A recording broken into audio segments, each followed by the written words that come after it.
एक बार की बात है, एक छोटा सा बगीचा था। उस बगीचे में एक बहुत ही खतरनाक शेर रहता था। वह अपने भयानक दांतों और तेज पंजों के कारण सभी जानवर उससे डरते थे। वह शेर दिन भर बगीचे में रहकर अपनी राजधानी मनाता था। एक दिन एक छोटा सा चूहा उस बगीचे में आया। वह चूहा बहुत ही मस्तिष्कशील और बुद्धिमान था। उसे पता था कि शेर बगीचे का राजा है, लेकिन उसे डर नहीं था। वह चूहा शेर से बात करने का सोचने लगा। एक दिन चूहा ने दिल से साहस किया और शेर के पास जाकर उससे बोला, हे राजा शेर, नमस्ते। मुझे आपसे कुछ सवाल पूछने हैं। शेर अचंभित था कि इतने छोटे से चूहे ने उससे बात की, लेकिन उसने चूहे को ध्यान से सुना। चूहा जिज्ञासु रहा, आपके पास इतने बड़े दांत और तेज पंजे होते हैं, क्या आपको कभी अपनी शक्ति पर गर्व नहीं होता? शेर को खुशी हुई कि चूहे ने उसकी शक्ति की प्रशंसा की। उसने गर्व से बताया, हाँ, मेरे पास दांत और पंजे होने पर मुझे गर्व है।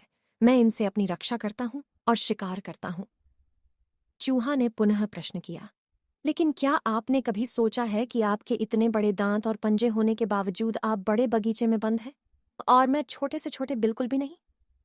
शेर को इस बात का बहुत ही खेद हुआ। उसने समझा कि चूहे ने सच्ची बात कह दी है।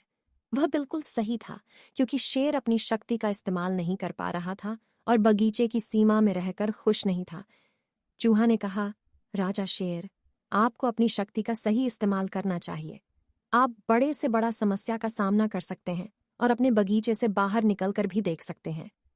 शेर ने ध्यान से सुना और चूहे के बातों को मनन किया। उसने सोचा कि चूहे सही कह रहा है और उसकी शक्ति को अब सही तरीके से इस्तेमाल करना होगा। शेर ने चूहे को धन्यवाद दिया और उससे प्रेरणा ली। वह अपनी शक्ति का सही इस्तेमाल करके अपने बगीचे से बाहर निकलकर खुले जंगल का सामना करने लगा। उसका जीवन अब खुशियों से भर गया।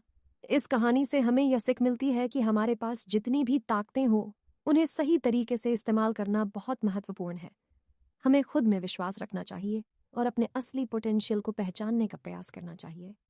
इससे हम अपने जीवन को खुशियों से भर सकते हैं और कठिनाइयों का सामना करने में सफल हो सकते हैं।